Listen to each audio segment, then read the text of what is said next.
presentar hoy la conferencia del doctor Santagada. El doctor Santagada es egresado de la Universidad de Laval, Quebec, Canadá. Es profesor de la Universidad de Buenos Aires, profesor e investigador de la Universidad del Centro, autor de numerosos libros como Paternalismos huérfanos, Inocencia y culpabilidad, entre otros. El tema de la conferencia de hoy es noticias, verdades y manipulación. Y bueno, le vamos a dar la bienvenida a todos ustedes y al doctor Santagada. Y bueno, lo dejo, doctor, con todos ellos. Muchas gracias, Laura. Buenos días. Realmente un placer para mí compartir estas reflexiones con todos ustedes. Gracias a esta invitación que me formula Marcelo Lobosco y su equipo de las Olimpiadas Argentinas de Filosofía. El tema que nos convoca tiene que ver fundamentalmente con la filosofía, no en sus aspectos académicos, tal como en algún momento quedara restringida la enseñanza de la filosofía en escuelas e institutos, a partir de una concepción de que la filosofía solo era un discurso de Occidente, encabezado por los presocráticos y más o menos continuado a lo largo de los siglos, más o menos porque ustedes saben que desde el siglo IV antes de Cristo hasta bien entrada la modernidad, digamos hasta Descartes, ha habido como una especie de distorsión de lo que fue el legado de los presocráticos. Distorsión en la que yo voy a incurrir, si ustedes me permiten, con estas reflexiones. Bueno, ustedes conocen el cuadro de Guernica. Es decir, el cuadro Guernica es una obra pictórica de Pablo Picasso, ese gran artista español. Bueno, esta es una viñeta de Quino, un gran dibujante, humorista argentino, quien, bueno, no sé si se llega a ver porque uno nunca sabe exactamente si lo están viendo en un celular o en una pantalla grande. Bueno, la señora en la viñeta superior le explica a la empleada doméstica que está, bueno, ella espera que esté todo ordenado en la sala. Y como consecuencia, en la viñeta posterior, la empleada doméstica obedece hasta tal punto que acomoda este cuadro Guernica, que les recomiendo que lo busquen, está por todos lados en la red, y ese cuadro que era, bueno, entre otras cosas, un cuadro surrealista, que justamente lo que intenta mostrar es lo que dice ahí en el texto, ¿no es cierto? El bombardeo de Guernica, donde murieron decenas o cientos de habitantes del pueblo Guernica, que habían sido amenazados con un bombardeo. Esto ocurrió durante la Guerra Civil Española. Cuando le dicen a Picasso, vean la parte superior, que es la reproducción más fiel de la obra de Picasso. Cuando le dicen a Picasso, ¿qué ha hecho usted con ese cuadro tan desordenado, tan desquiciado, tan surrealista, tan falto de realismo? Y él dice, no, yo no lo he hecho, lo habéis hecho vosotros, lo dicen en español peninsular. Lo han hecho ustedes. ¿Y qué significa esto? Lo han hecho ustedes. El bombardeo, la destrucción. Bueno, con esto quiero comenzar mi reflexión de hoy. ¿Cuánto de nuestro concepto, de nuestra comprensión de la realidad política circundante está distorsionado? ¿Cuánto hay de creación cuasi artística, cuasi creativa, cuasi, podríamos decir, manipuladora en las noticias a las que nos exponemos? Esta es la gran pregunta. Y vamos a tratar de responder esta pregunta, aludiendo a un hecho muy parecido a la imagen que acabamos de ver. la intersección entre el mundo artístico, el mundo de la pantalla, el mundo de los cuadros y la realidad. Esa intersección que para muchos de nosotros en la vida cotidiana es imposible, no podemos ingresar a las pantallas, ni los contenidos de la pantalla pueden ingresar a nuestra mente. ¿Qué estoy diciendo? Que no ingresan. ¿Y entonces por qué los vemos? Bueno, de esto se trata, del ingreso de contenidos, de imágenes, de proyectos, de ideas que están en la pantalla, que son, podríamos decir, del mundo de la creación ficticia, del mundo artístico, y que sin embargo se involucran o nos hacen involucrar a nosotros en la vida. Esto es muy antiguo, ¿eh? Ustedes piensen que El Quijote, una obra publicada a comienzos del siglo XVII, trata justamente de una persona que se ha vuelto loca, así lo expone el autor Miguel de Cervantes Saavedra, un tocayo mío, porque ha leído demasiadas novelas de caballerías y él mismo ya se cree un caballero. Pero el juego de ficción y realidad, que vamos a ver en El Quijote, no se agota en, podríamos decir, la fantasía del lector que invade el mundo real con sus quimeras, con sus utopías, con sus ilusiones. No. En la segunda parte del Quijote, que fue publicada en 1616 aproximadamente, ha habido un plagio y hay otro Quijote, un Quijote que se llama el Quijote de Avellaneda. El autor se llamaba evidentemente Avellaneda. Y los personajes de Cervantes citan y refieren a ese mundo literario, desde su mundo literario, a ese mundo real que ha sido también sacudido por la presencia de un personaje plagiado. Bueno, en La Rosa Púrpura del Cairo, película que les recomiendo calurosamente porque además es muy entretenida, Woody Allen, el director, nos presenta el siguiente cuadro. A Tom Baxter, que es un personaje de la pantalla, y a Cecilia, que es un personaje, digamos, real. Solo que la película, La Rosa Púrpura del Cairo, presenta a una Cecilia enamorada de Tom Baxter, enamorada de alguien de la pantalla. Acá vemos 4 escenas características de la película. La marquesina de la sala cinematográfica donde se exhibe la película La Rosa Púrpura del Cairo. Abajo, el momento en que sale de la pantalla, esto lo vamos a ver en video dentro de unos instantes, Tom Baxter no es un actor, es un personaje de La Rosa Púrpura del Cairo. Y por una razón que les voy a comentar después, él sale de la pantalla a encontrarse con su enamorada Cecilia.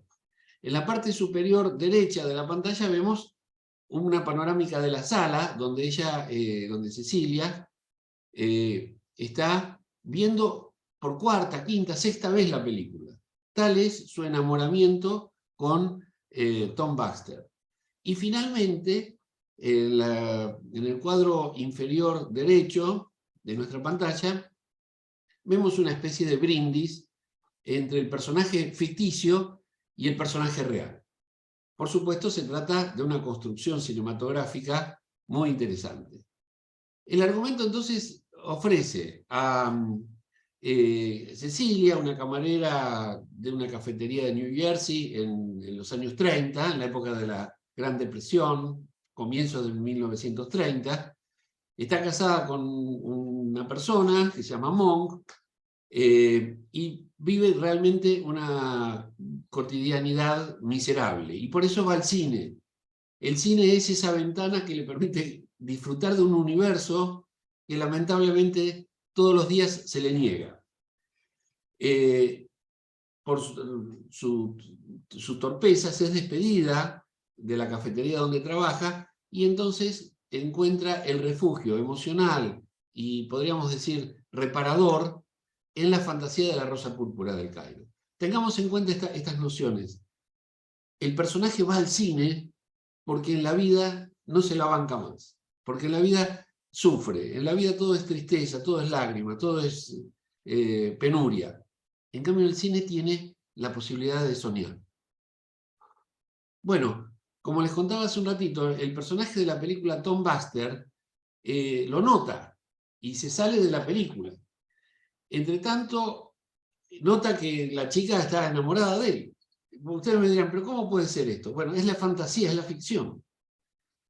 Yo les hago una pequeña nota a pie de página para que me puedan seguir medio anticipando, spoileando las ideas centrales de esta conferencia. ¿Cuántos hemos creído cosas que no ocurrieron? Simplemente porque lo han dicho por la televisión. No quiero hacer un inventario de todas esas cosas. Piensen la gran cantidad de fake news, de noticias falsas, que circulan a diario, atribuyendo a determinados personajes comportamientos reprochables, ya sea en el plano íntimo sexual o incluso, y fundamentalmente, en el plano político de la administración, de la gestión del Estado.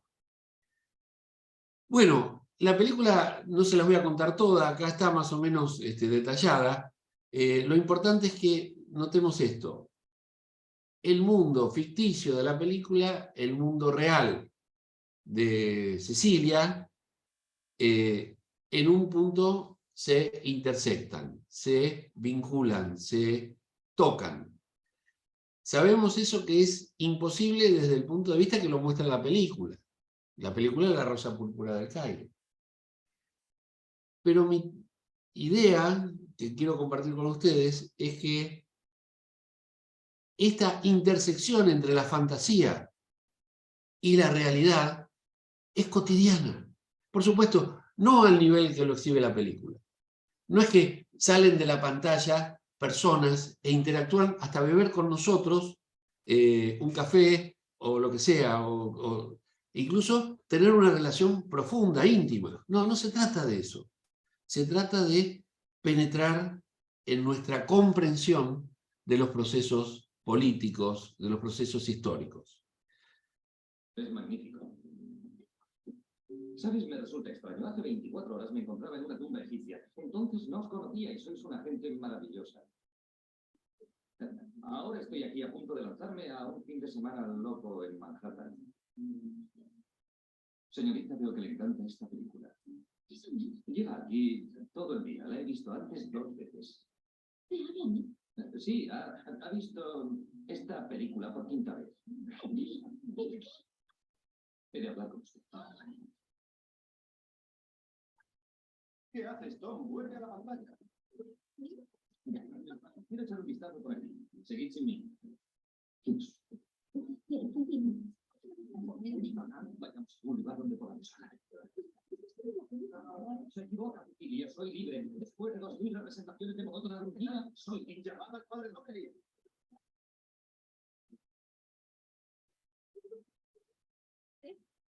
¿Quién soy? ¿Ha visto la película 5 veces? Soy Tom Baxter, poeta, aventurero, explorador de los Baxter de Chicago.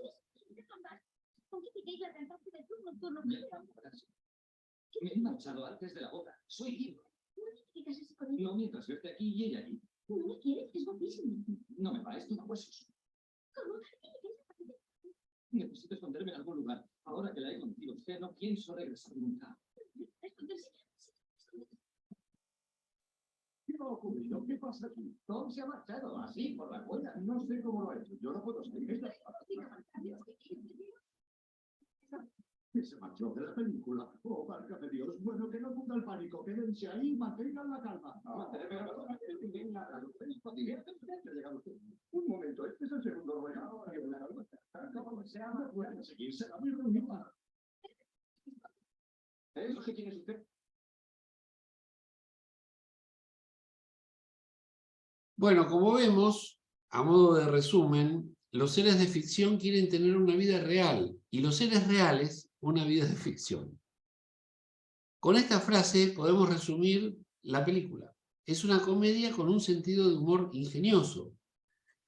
Mi tesis, o lo que vamos a discutir en la clase de hoy, en la conferencia de hoy, es justamente la búsqueda que hacemos los humanos como evasión triste, angustiosa, de la realidad efectiva. Buscamos un mundo de magia cuando nuestra vida es trágica. De una manera muy ligera y algo melancólica, Woody Allen, el director de la película, intenta hacernos reflexionar sobre esto. La realidad no siempre supera la ficción, pero la ficción no siempre supera la realidad. Estamos acostumbrados a separar, porque tiene mucho más prestigio, me refiero a prestigio académico, un intelectual, un científico, que un artista. Sin embargo, el artista penetra en nuestras fibras más íntimas, mientras que el científico, con toda la furia, puede hacernos una ecografía, con toda la furia puede hacernos abrir la boca y decir, no entra mucho más adentro. Estoy hablando del científico de la medicina, pero cualquier otro científico no se involucra humanamente con nosotros. De ahí la magia que tiene la ficción. Vamos a presentar ahora sí nuestra hipótesis. Nuestra hipótesis tiene que ver con la manipulación. La palabra manipulación, desde el punto de vista etimológico, está formada con raíces latinas y significa acción y efecto de controlar con las manos, manipular. Sus componentes léxicos son manu y plere, que significa llenar. Manipular entonces viene del latín, en otra definición que encontré por ahí, se aplica la acción de tomar un manojo de hierba con una mano para cortarla con la otra. Quiero que nos detengamos un poco en la imagen de la izquierda. ¿De qué forma el cráneo tiene algo así como un indignómetro? Es decir, algo que mide la indignación. A la izquierda, los colores, digamos, aceptables, de la indignación moderada o aceptable, y a la derecha, el punto mayor de la rabia, graficado con el color rojo. Quiero que veamos, para introducirnos ya en esta idea de la manipulación, completa esta imagen de la película de Fellini. Federico Fellini fue un director italiano muy laureado, muy reconocido, no solo en Europa, sino también en los Estados Unidos, en la Academia del Oscar.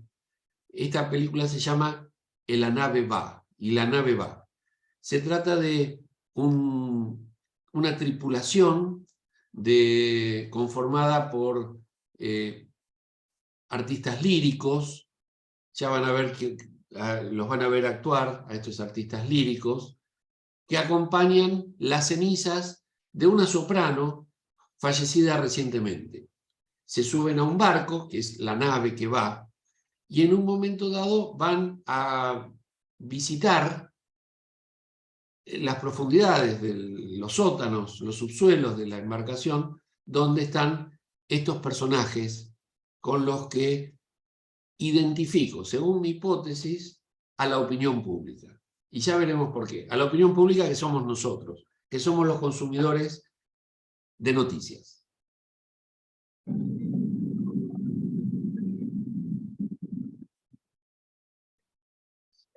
Que la famosa cosa a la macchina.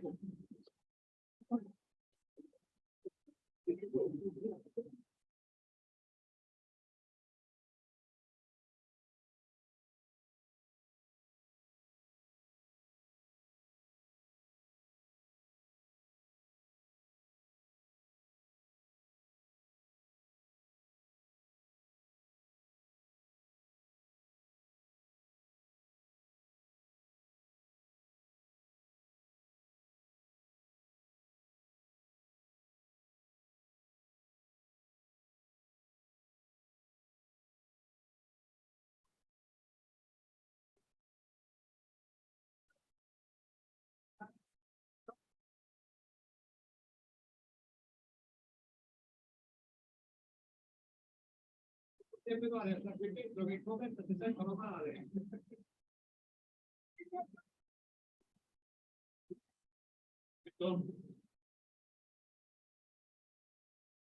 Più forte.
Bueno, quedémonos con esta imagen.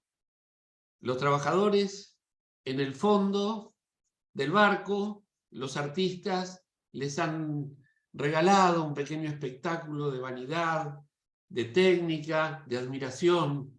Ellos quedan ahí abajo, quedan estupefactos, admirados, pero no saben qué les espera, no solo en este viaje, sino en ningún otro viaje.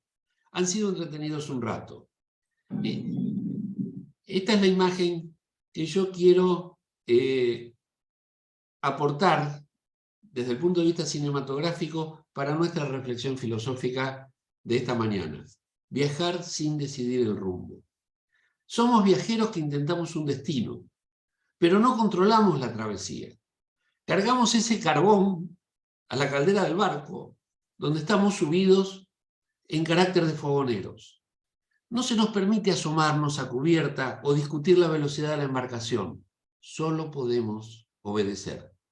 Como pasatiempo en las horas de descanso, recordamos momentos mejores y nos contamos nuestras aspiraciones para el futuro cercano. Solo nos escuchan nuestros compañeros de labor y a veces comparten el entusiasmo, no por interés en la historia, sino para evadirse del tiempo presente que permiten nuestros relatos. Volvamos al tema de la evasión en la película de Woody Allen.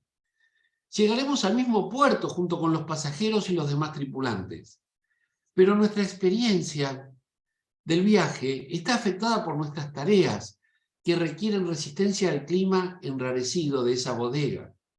Por casualidad y desordenadamente conoceremos algún acontecimiento de cubierta o nos enteraremos de la proximidad a la costa.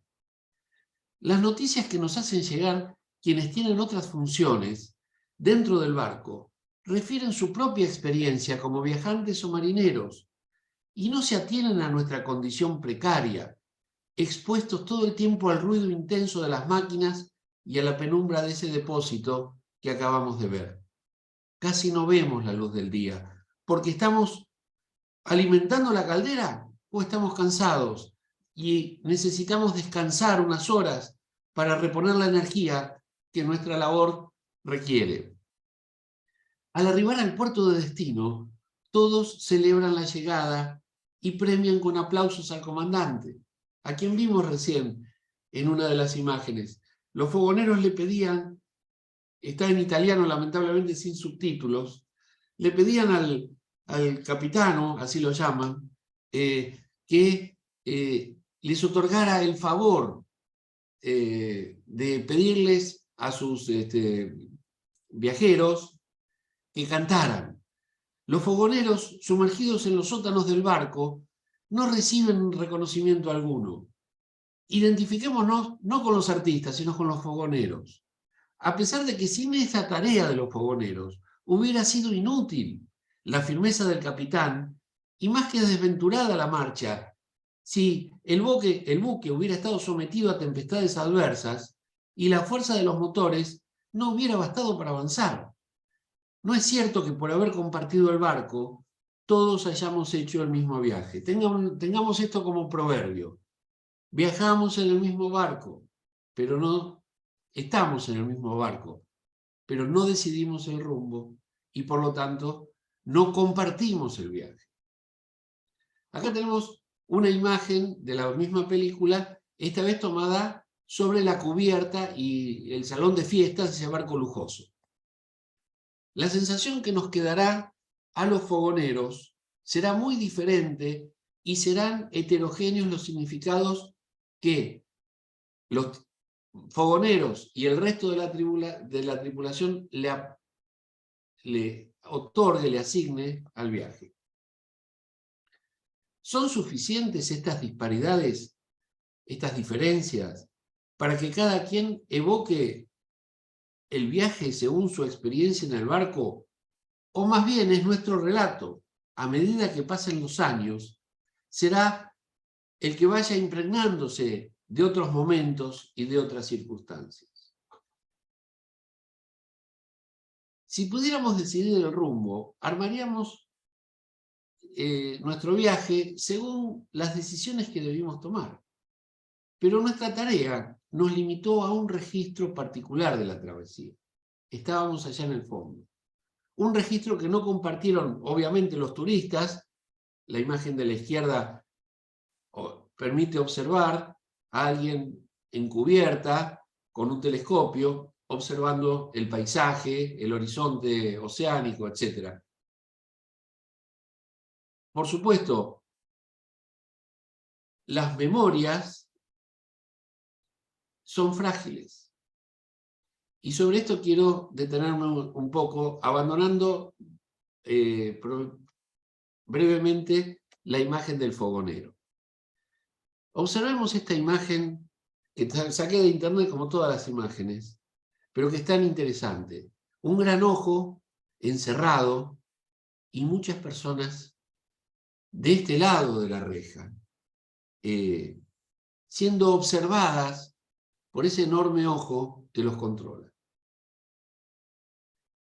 ¿Cómo recordaríamos esta imagen dentro de 3, 4 días? Probablemente con alguna distorsión. ¿Saben por qué?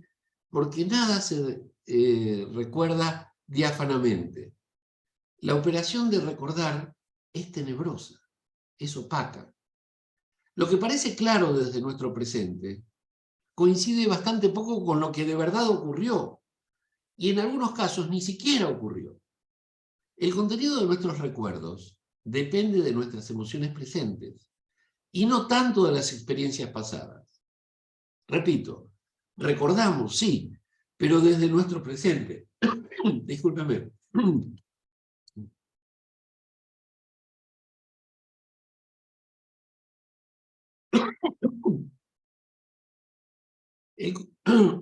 El contenido de nuestros recuerdos depende de nuestras emociones presentes y no tanto de las experiencias pasadas. La evocación es necesaria en el presente, mientras evocamos, pero lo evocado es una excusa para satisfacer esa necesidad de enfrentar el tiempo. El tiempo presente, ese que se nos va de las manos, el tiempo que fluye, huyendo, llevándonos quién sabe a dónde, llevándonos en un rumbo que no hemos decidido. Permítame introducir la noción de destiempo. Es una noción no tan filosófica, es más bien literaria. Por eso, esta imagen extraña de alguien, una fotografía, cuyos ojos están siendo vedados, tapados, por un dibujo, el dibujo de unas manos. Recordar puede hacernos creer que manejamos el tiempo. De hecho, lo que evocamos lo sentimos como presente. Lo que pasa es que el tiempo es irreversible. El destiempo, en cambio, es una facultad de nuestra conciencia. Podemos volver, huir del presente, ocultarnos del presente y reaparecer en el tiempo que se nos ocurra. Tanta anarquía es peligrosa por varias razones. ¿En qué momento del día, del año, del siglo, de la historia estás vos y estoy yo? ¿Compartimos el mismo tiempo? Desde luego, utilizamos estas imágenes para expresar ese deseo incumplible de salirnos del presente. De este presente en el que no sabemos qué va a ocurrir segundos después, y en el que empezamos a dudar de nuestros recuerdos, porque están más motivados por esta angustia o este entusiasmo presente, por esta nostalgia de regresar a un mundo en el que probablemente nunca estuvimos. Bueno, para escaparnos del tiempo, como si fuera posible ejecutar nuestro deseo de pasear, de recorrer nuestra existencia por fuera del tiempo presente, de este ahora vertiginoso, de esta volatilidad que se lleva el tiempo. Pero ¿cómo asegurar que regresamos al sitio del que escapamos si no se desplegara más allá de nosotros la fuerza vinculante de la cultura? Personal, individual, subjetivamente podemos hacer lo que queramos. Pero ¿cuánto tiempo? ¿No será demasiado arriesgado?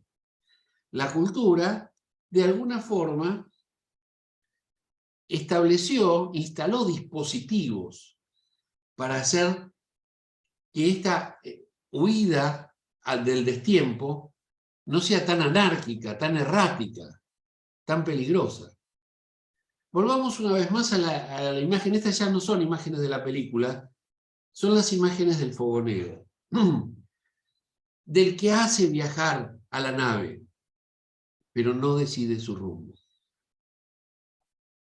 Sin embargo, la nave no funcionaría, no andaría, si esta gente que vemos transpirando y sufriendo en la oscuridad no existiera. Los recuerdos y las proyecciones son nuestros vínculos para emprender el paseo por el tiempo. El destiempo es el camino por el que transitamos hacia otros presentes. El de antes, el que podría ser pero no fue, el que acaso sea alguna vez, el que no podremos comprobar si será o no será. Cada presente evocado pudo haber sido intenso, más o menos profundo o con consecuencias evidentes. La evocación nos saca de ese presente movedizo. Nos sumerge en un pasado que parece sólido, que parece nítido, que parece exacto. Para eso están los cuadros, las ilustraciones, los manuales de historia. Un pasado que gracias a nuestra evocación, no me refiero a la evocación personal, sino a la evocación cultural, que está en los monumentos, que está en la prensa, que está en las redes sociales. Se nos aparece ese pasado como sólido, como nítido, como exacto. Veamos esta imagen. La manipulación tiene mucho que ver con la marioneta, con los títeres, con hacer que ese muñeco que está allá abajo ejecute las morisquetas, los gestos, etcétera, que el titiritero quiere. La evocación no tiene que ver con la capacidad de registrar el pasado, sino con el deseo de reconstruirlo de alguna forma, desde el presente, desde el que somos ahora mismo, mientras este presente sigue su devenir incesante y tumultuoso. Ciertos dispositivos de la cultura han compensado estos quebrantos de nuestra condición. Por ejemplo, las leyendas, las epopeyas, las fábulas, son como vehículos por los que somos llevados a recorrer el destiempo. Observen de nuevo esta imagen de la izquierda. Una mano que dirige a tantas personas, a tantas marionetas. ¿Y cómo están cada una de esas marionetas conectadas con el celular? Los relatos son instrumentos para la lucha contra el presente efímero. Y significan ante todo que la sucesión de hechos podría tener innumerables sentidos, pero solo tiene el sentido que el relato dominante pretende para este momento. ¿Cuántos hechos terribles de la historia son olvidados? ¿Y cuántos hechos insignificantes son, sin embargo, evocados una y otra vez? Por más simple que sea el relato, su historia pone en tensión el presente actual con otros presentes, quizá imaginarios y más inciertos que el nuestro. Acá lo tenemos a Felipe II, el gran rey, el gran emperador, del que vamos a hablar dentro de unos minutos. ¿Quién lo asiste al rey? Un ángel, nada menos. El rey conduce la historia. Recién hemos visto a los fogoneros. En un salto en el tiempo, hemos retrocedido, incluso por detrás de la época del propio Quijote, del propio Cervantes, y se nos aparece un rey en un cuadro ecuestre, sobre un caballo. Y mientras él avanza, alguien lo protege y lo guía, un ángel. Simboliza el dominio que los emperadores, como Felipe II, mantenían con mano firme sus territorios. su poder se dilataba en el espacio. Recordemos que en un momento el Imperio Español se extendía tanto a través del planeta Tierra que en los dominios de este rey nunca se ponía el sol. Justamente las islas Filipinas, que están en el Océano Pacífico y que fueron conquistadas por los españoles, tienen ese nombre occidental, Filipinas, en homenaje a este rey, Felipe. Muchos relatos omitían que los emperadores controlaban regiones con gente adentro. Es decir, se ofrecía una imagen displicente como insignificante del sufrimiento infligido a la gente por el dominio sobre aquellos lugares que contuviesen algo relevante. Y eso relevante no era la gente, eran recursos, metales, hidrocarburos, minerales, fundamentalmente oro. Creo que ya no circula tanto esta imagen de Cristóbal Colón con dos o varios nativos de la isla La Española, donde él llegó en su primer viaje, en la corte de los reyes católicos, de Fernando e Isabel. El trabajo de los otros y los otros completan la lista de actos violentos incluidos en las capturas de los territorios. El dominio sobre el territorio, que no es desértico, no es que dominás un territorio donde no hay nadie. Están los otros. Y los otros son reducidos a la condición de nadie en el dominio, porque justamente hay un relato donde aparecen las proezas y las glorias de los vencedores. Sabemos la historia que nos cuentan los cazadores, pero nunca conocemos la historia de los leones que se defienden de los cazadores humanos. En una época se transmitía por televisión la corrida de toros. Como lo hacían los humanos, la fiesta terminaba cuando el toro quedaba totalmente derrotado y se le cortaban las orejas y el rabo.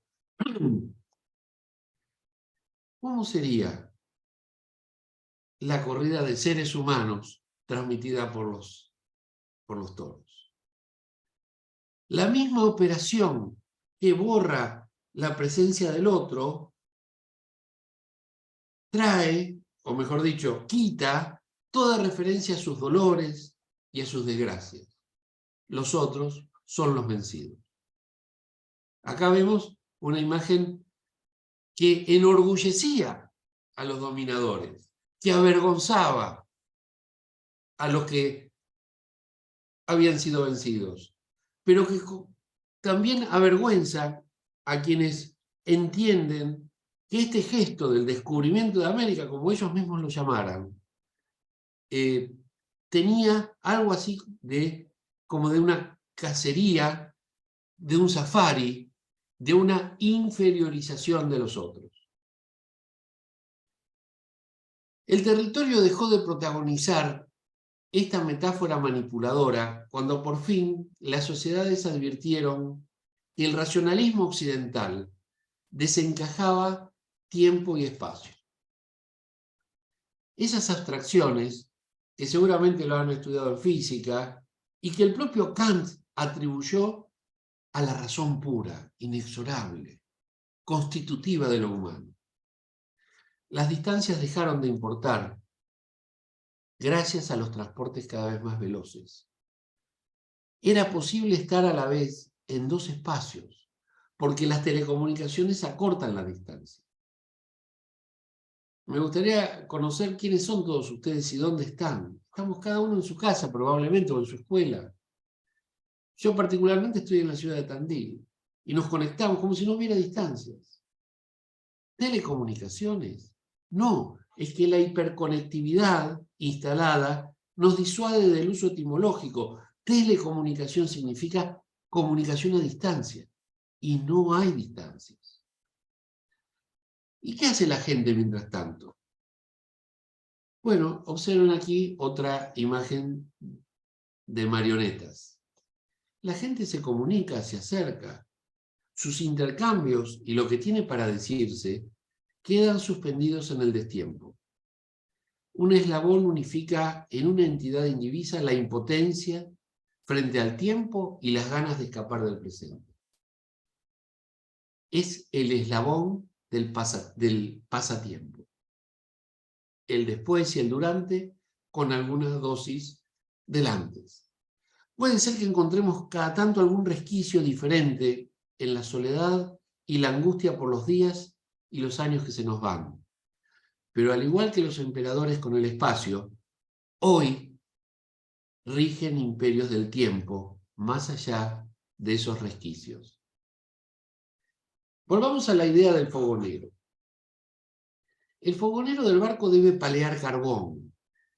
Quiere quejarse en la oscuridad de su dolor de espaldas, del polvo que flota en las bodegas, pero su relevancia para el barco reside en la tarea de alimentar las calderas. La marcha de la embarcación depende del fogonero, que no puede asomarse un minuto al puente de mando y torcer el rumbo. No lo puede hacer. Si el barco naufragara, él se enteraría cuando ya es tarde. Ni siquiera puede calcular cuánto falta para llegar a destino. No se asoma a través del ojo de buey para entender qué rumbo se ha tomado sin su decisión. No es dueño del tiempo, no lo domina. ¿Qué ha pasado con el caos de sensaciones que, según Kant, nuestras intuiciones humanas ordenan a priori? Bueno, tropas entrenadas especialmente se hacen cargo de conjurar el caos de sensaciones. A esas tropas las vamos a llamar los periodismos. No a los individuos que son periodistas, que profesan un oficio controversial y deben convivir con el comercio de la información, la venta de espacios publicitarios y las apetencias de verdad, justicia y libertad. Los periodistas, a diferencia de los periodismos, libran su batalla desde posiciones más o menos incómodas. En cambio, los periodismos han entablado una guerra contra el tiempo y su material bélico va dirigido contra la memoria. Los periodismos son un ejército virtual, independiente de toda experiencia. Son, si se quiere, la condición misma de que conozcamos y comprendamos nuestro presente. Los periodismos controlan el barco, no los fogoneros.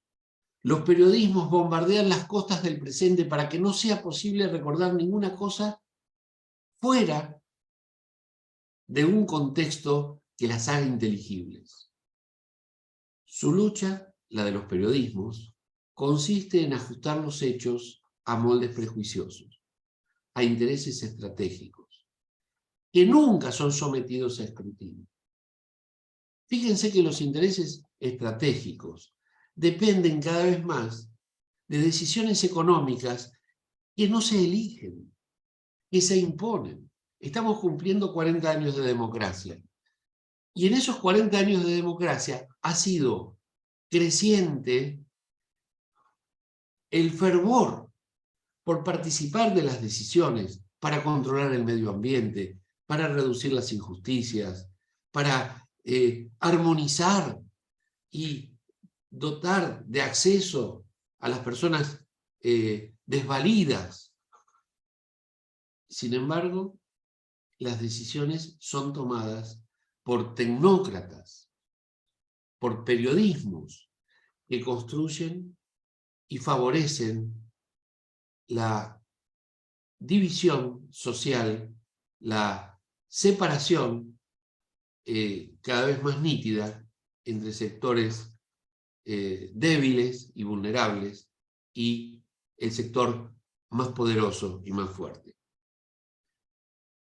¿Recuerdan la idea de la cosa en sí de Kant, que decía que la cosa en sí es incognoscible? Bueno, como esa cosa en sí incognoscible, podemos saber que está ahí, pero ni siquiera podemos pensar seriamente en ella con plena certeza. Los periodismos crean estas redes donde quedan atrapadas las conjeturas a las que dan lugar las publicaciones, ya sea los posteos, las intervenciones en las redes sociales, o lo que se propala a través de portales digitales, de radios, de televisión, etc. El destiempo es el resultado anhelado del oficio de los periodismos. Se trata justamente de hacernos creer, como el rey Felipe, de que hay un dominio sobre el tiempo en el cual somos súbditos y de ninguna manera ciudadanos demócratas. El rey Felipe II se jactaba de que en sus extensos señoríos nunca se ocultara el sol, como si nos dijera: no hay tiempo, no hay más territorio, no hay más que un solo territorio donde se establece el dominio de Felipe II. No hay más que un instante, el del ejercicio todopoderoso cristalizado en un aquí y en una hora eternos. No hay distancias, no hay envejecimientos, no hay memoria. La imaginería mediática prolongó las aspiraciones imperiales, ubicando sus principales baterías, su principal artillería, frente al conglomerado de subjetividades impávidas que todavía esperan confiadas el orden perpetuo de la paz global y el progreso sin fin de las ciencias y las técnicas. ¿Recuerdan esa imagen de la película que mostramos hace unos minutos? Se van los artistas líricos y quedan allá abajo en la profundidad, añorando, vaya uno a saber qué, los fogoneros. Esa es la imagen de la opinión pública que generan los periodismos de guerra. Con esa impavidez nos toca ser fogoneros de un barco a vapor, cuyo movimiento depende del trabajo sin fin, de los que no pueden decidir el rumbo ni calcular la distancia al destino. Los disparos que salen de la prensa de guerras, del periodismo de guerras, traen símbolos que nos dejan pensar. Un filósofo que les recomiendo conocer, Paul Ricoeur, dice que el símbolo tiene como característica hacer pensar. Bueno, los disparos de la prensa tienen el objetivo contrario: obnubilar, confundir, hartar, cansar. El periodismo de guerra hace detonar sus bramidos, pero su principal recurso es el ninguneo del tiempo, la ocultación, el destiempo. Solo hay lugar para la paz que se obtiene a costa de los otros. Es decir, la rendición, el sometimiento, el silencio. Cada vez que los periodismos intentan explicar la protesta social, no utilizan sus motivos, como haría comprensivamente un médico. Si vos le decís al médico que te duele la espalda, lo primero que te va a preguntar coincide con la necesidad de conocer las causas de ese dolor.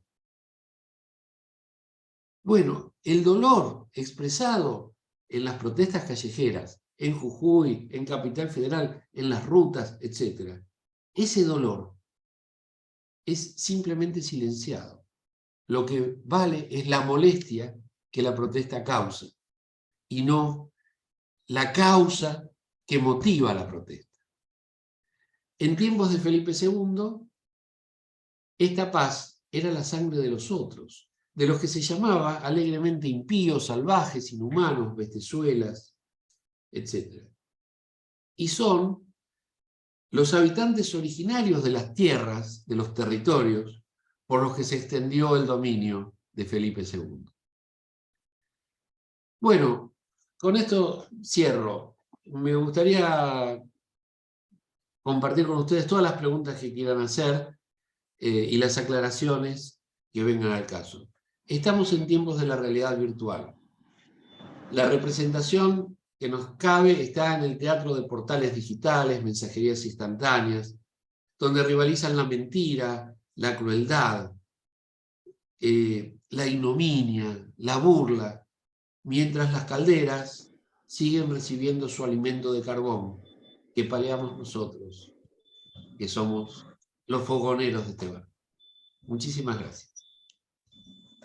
Muchas gracias, doctor Santagada. Bueno, los que quieran escribirle alguna consulta, alguna pregunta del tema, la pueden escribir en el chat y acá la licenciada Victoria Villa las va a leer para que el doctor las responda.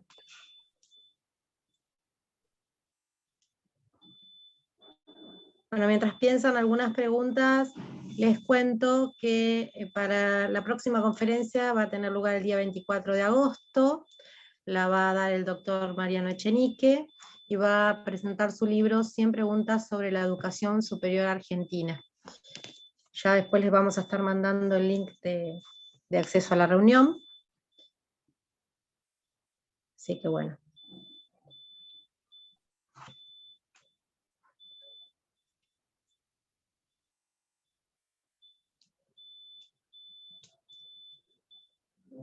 Anímense a hacerles preguntas, vamos chicos.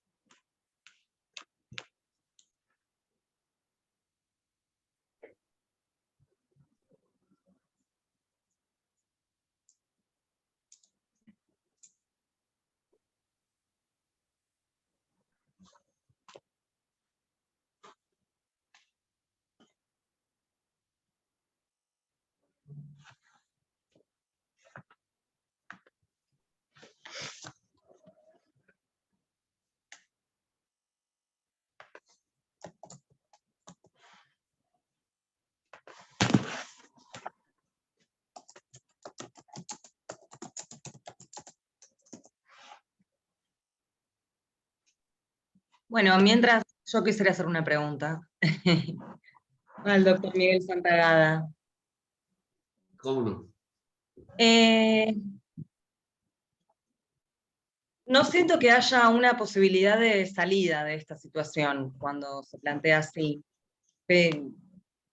¿Vos qué pensás? ¿Es posible transformar nuestra situación de fogoneros en algún momento? ¿Y cómo? Sí, bueno, vamos a continuar un poco con la imagen, con la analogía. Los fogoneros, lo mismo que la película de La nave va, está ambientada en los años previos a la Primera Guerra Mundial, es decir, hace más de 100 años. En esa época, las maquinarias, podríamos decir, a explosión, no a vapor, todavía no eran lo suficientemente poderosas como para prescindir del trabajo de los fogoneros. Por eso es que los fogoneros estaban en el fondo del barco, como hoy, en cualquier embarcación, los motores diésel o diésel eléctricos reemplazan esa labor tan penosa de los fogoneros. ¿Por qué no pensar que nuestra generación se deja expresar por esta imagen, pero que estamos a tiempo para que las futuras generaciones, la de los chicos que nos están, que han asistido a esta clase, digamos, a esta conferencia, luchen por cambiar los motores. Y cambiar los motores implica que la decisión efectivamente la tenga la sociedad civil, la tengan los ciudadanos y no necesariamente los poderosos. No sé si te respondí con esto, Victoria. Probablemente nosotros seguiremos trabajando en el fondo de la embarcación, lamentablemente. Pero las próximas generaciones, advertidas de esta situación, así como progresó la capacidad técnica para impulsar transatlánticos cada vez más pesados y más potentes. No sé los cruceros cuánta gente lleva. Bueno, los cruceros no tienen, los cruceros de hoy no tienen fogoneros. Bueno, gracias. No sé si... Bueno, voy a leer la pregunta de Ariana Martín Sarur. Dice, hola, buenas tardes. Quería consultar cuál es entonces el fin del periodismo en la administración del Estado. Un gusto escuchar sus palabras y por la invitación. ¿Cuál es Bueno, muchas gracias por la pregunta y por el comentario. En realidad, nosotros vemos que el modelo político, por lo menos en Occidente, el modelo político de los últimos 40 años, ha contribuido a la consolidación de poderes fácticos no sometidos al escrutinio democrático. Las grandes empresas que controlan la producción de contenidos, de imágenes, de conectividad, de celulares, etc., están dirigidas por personas cuyo rol no es sometido nunca a procesos electorales. Y en cambio, las grandes empresas, no hablemos de Argentina, hablemos por ejemplo de Google, de Microsoft, bueno, de Twitter, de Meta, donde está, bueno, Instagram y Facebook, etc. Esas empresas tienen una capacidad de controlar nuestras tendencias como nunca antes en la historia de la humanidad se había efectuado. Con la aparición de la inteligencia artificial, ya como versión beta todavía gratuita, pero en algunos casos puesta en el mercado al servicio de intereses que lo pueden sostener, que lo pueden pagar, el panorama que se nos presenta es realmente muy claro. Cada vez el individuo, el ciudadano, tiene menos posibilidad de reaccionar frente a esos poderes porque parte de la cultura de los últimos 40 años favoreció la concentración de estas corporaciones y simultáneamente fragmentó y diluyó todavía más la unión que había entre los fogoneros. Entonces, mi cuestión, mi aporte para tu pregunta sería esta. Es necesario reconstruir los lazos de solidaridad que la cultura contemporánea, especialmente a través de la hiperconectividad, ha venido destruyendo. ¿Cómo se hace esto? Bueno, tenemos espacios residuales de culturas, podríamos decir, de hace 2 o 3 siglos, que probaron ser efectivas. Por ejemplo, las Olimpiadas de Filosofía, el aparato escolar, el sistema educativo. Muchos de nosotros todavía escribimos literatura. No importa si no vamos a ser Borges ni Cervantes. Yo conozco por mi trabajo decenas, cientos de chicos y chicas que estudian cine y que son verdaderos desafíos para la tarea documental, podríamos decir, comercializable. Ellos lo hacen a pulmón y con el objetivo de expresar sus voces. No está todo perdido. Lo que pasa es que en nuestra condición de fogoneros vemos muy poco lo que hay fuera de la bodega a la que somos obligados en la que somos obligados a trabajar.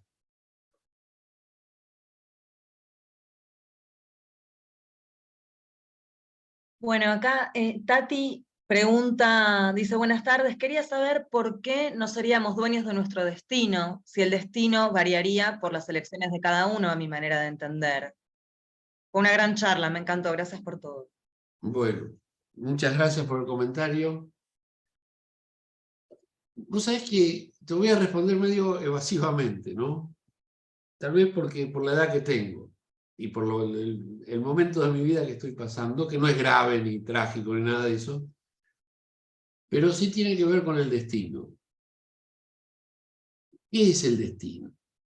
El destino es esa incertidumbre que descubrimos como efectiva, como fáctica, como cierta, una vez que ha ocurrido. ¿Somos o no somos sujetos o juguetes del destino. Y de verdad que hay como 3 planos para esta pregunta. Por eso es que se evasiva. Hay un destino histórico, social, que claramente controlan quienes tienen el poder. Sabemos que el poder no es eterno, sabemos que las personas que controlan el poder no son inmortales. Sin embargo, sabemos que las grandes decisiones que empujan a la historia hacia determinado rumbo, esas grandes decisiones no las tomamos. No somos artífices del destino, vamos a llamarlo nivel 1. Por ejemplo, ¿podrá haber una crisis financiera en los próximos años o meses o días? Es probable, pero no lo sabemos, no lo disponemos nosotros. Y probablemente ocurra porque alguien lo dispone, pero tampoco lo sabremos, no lo tendremos con claridad. Vamos al nivel 2. Es el nivel en el que sí, nuestros afectos, nuestro trabajo, nuestra vida cotidiana depende de nuestras decisiones. Hasta cierto punto, si me permitís la imagen, tiene que ver, ese panorama del nivel 2 del destino, tiene que ver, bueno, con el fogonero que decide no tomar su turno porque está cansado, porque no quiere trabajar, etc. Y en lugar de ir a paliar el carbón, bueno, se queda en la cama, se queda en su, no es una cama, se queda en su cabina, donde hay una reposera, y ahí se queda. Por supuesto que ahí depende de los otros, depende de que lo vengan a despertar, de que lo denuncien, etc. Él ha tomado una decisión y se tiene que hacer cargo de las consecuencias que emerjan de eso. Esa decisión la tomó él, pero como afecta a otros, las consecuencias de esa decisión van a torcer el destino que él buscó. Y el último nivel del destino es el nivel personal. Es el nivel en el que yo decido, por ejemplo, no incumplir las normas, sino dentro del conjunto de restricciones más o menos amplias que me afectan, bueno, tratar de tomar las opciones que más se me ocurren. Por ejemplo, hoy me puse este suéter gris. Podría haberme puesto uno negro o uno colorado. Ese tipo de decisiones, que las vamos a llamar de nivel 3, son las únicas que conciernen estrictamente al individuo. Y que si bien pueden ser muy relevantes para el individuo, no afectan al nivel de allá arriba. Los liberales, Adam Smith, etc., nos ha hecho creer que hay un sistema ordenado de personas que tienen el mismo poder, la misma facultad y que por lo tanto pueden interactuar libremente. Su imagen es el comerciante escocés de finales del siglo XVIII. Esto, dicho con claridad, provoca la risa incluso a los chicos más jóvenes, más inexpertos. Como si hay alguien que es el dueño de Microsoft, o de Meta, o de yo que sé, de Twitter, Elon Musk, o Jeff Bezos, ¿cómo puede ser que una persona de esas tenga la misma capacidad de decisión sobre el destino del mundo que el canillita de la esquina? Ya no hay ni canillita, digamos que el kiosquero de la esquina. Nadie se lo puede creer. Y sin embargo, gracias a los periodismos, se ufana la gente gritando ¡viva la libertad! Cuando en realidad todo esto es una ilusión, forma parte de los periodismos de guerra. Nos hace creer que el problema está, por supuesto, no quiero minimizar las cuestiones acerca de la política, de los malos dirigentes, etc., de la corrupción. No quiero con esto justificar nada. Simplemente quiero decir con qué facilidad el fogonero queda fascinado por esas 4 o 5 estrofas que los tenores y las sopranos intentan intercambiar con ellos para tapar el ruido terrible de la caldera.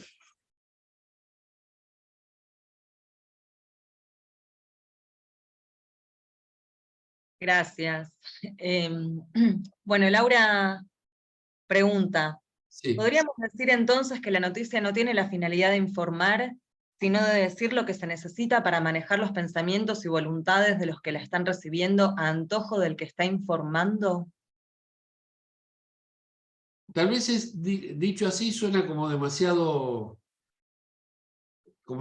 trágico, demasiado terrible.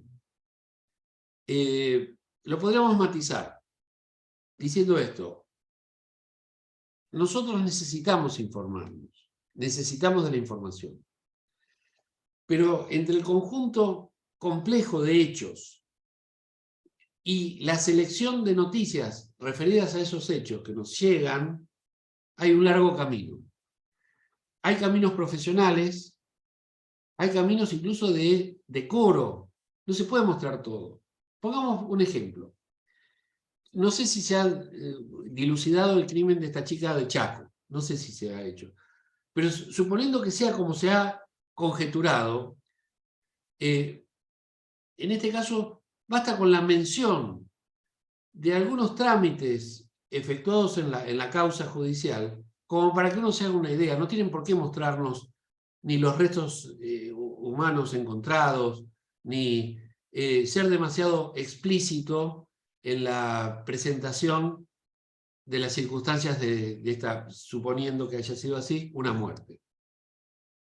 Quiero decir, nosotros consumimos información, pero quien decide el contenido de las noticias y ningunear o dar relevancia a ciertos hechos son decisiones profesionales y decisiones, podríamos decir, interesadas.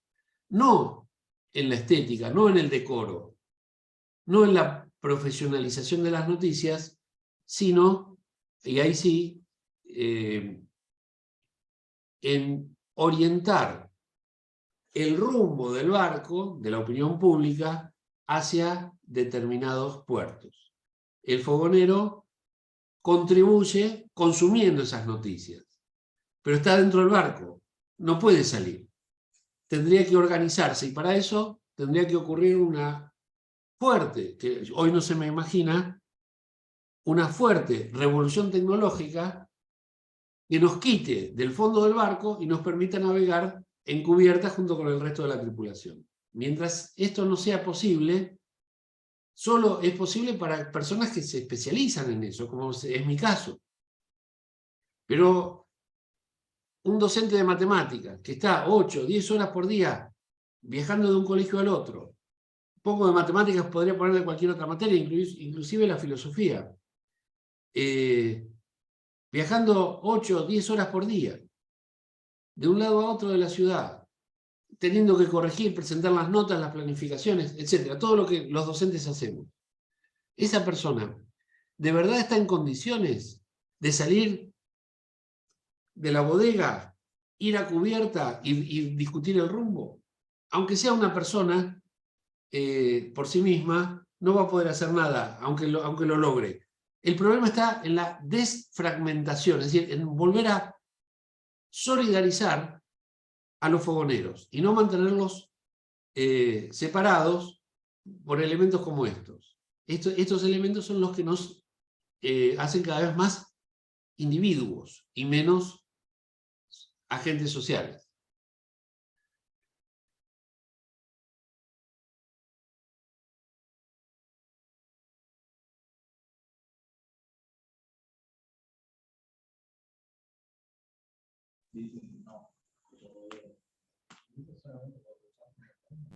Bueno, no leemos ninguna consulta más.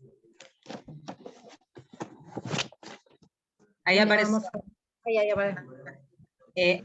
Arelí Rojas pregunta, si bien la manipulación de las noticias puede involucrar la selección selectiva de información, la tergiversación de los hechos, la omisión de ciertos detalles relevantes, la pregunta es, ¿la manipulación de las noticias puede ser intencional o inadvertida? ¿Y puede tener consecuencias significativas en la forma en que las personas perciben el mundo y toman decisiones? Sí, puede ser inadvertida, pero estamos hablando de actividad profesional, no estamos hablando de actividad cotidiana. Yo puedo no advertir que dejé la hornalla de la cocina prendida. Puedo no advertir que no cerré la llave del gas o la llave de la puerta de casa. Esas son cosas inadvertidas. En una editorial, en un planteo de los periodismos, hay distintas intervenciones que evitan al máximo la inadvertencia o el hecho de que pasen desapercibidos ciertos errores. Vamos a poner un caso concreto. Hace unos días ha habido una represión brutal en Jujuy.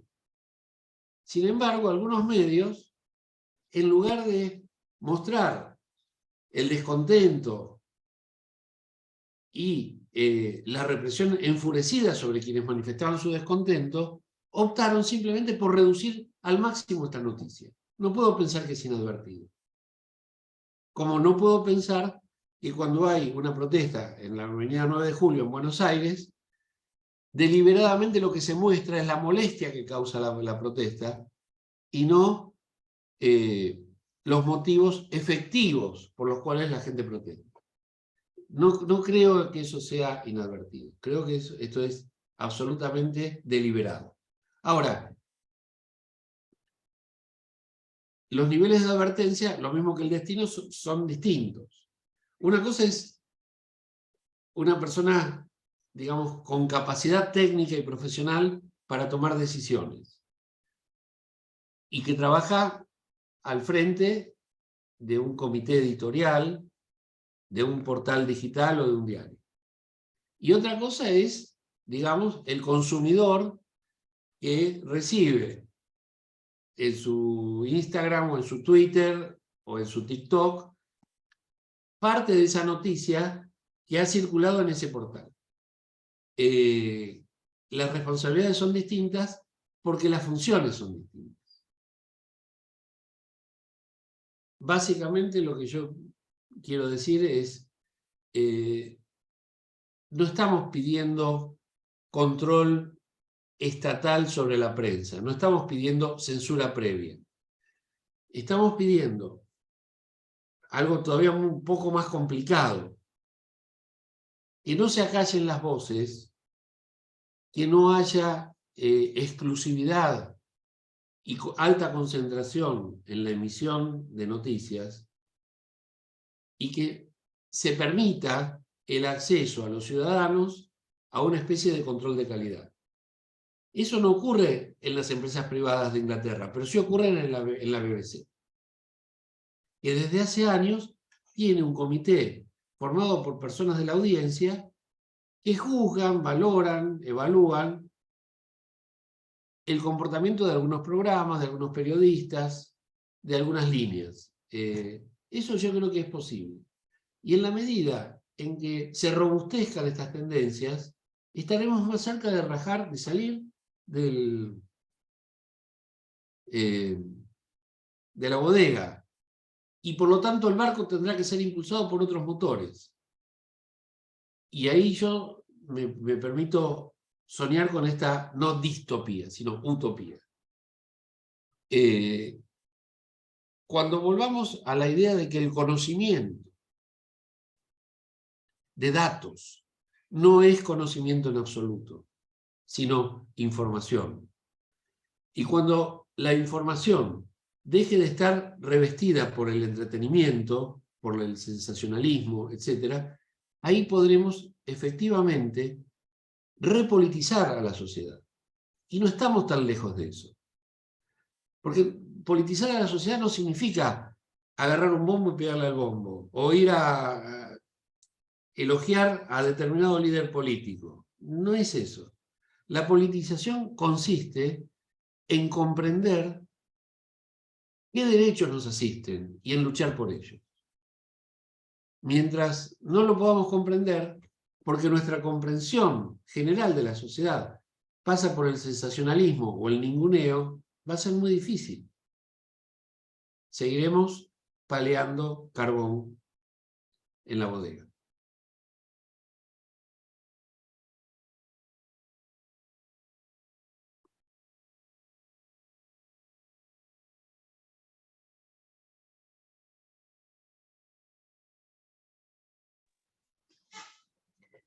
Bueno, Vicky, ¿hay más preguntas?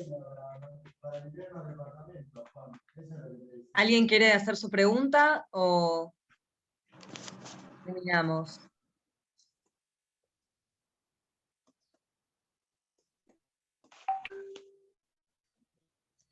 Bueno, parece Bueno, que no. entonces vamos a agradecer todos los conocimientos, todas las palabras del doctor Santagada. Muchas Vamos a agradecer también a los concurrentes. Y bueno, les vamos a desear que tengan un lindo día. Y bueno, hasta acá llegamos entonces. No sé si quiere Muchísimas saludar al gracias por la doctor. invitación. No, gracias a usted, doctor. Gracias. Muchas gracias.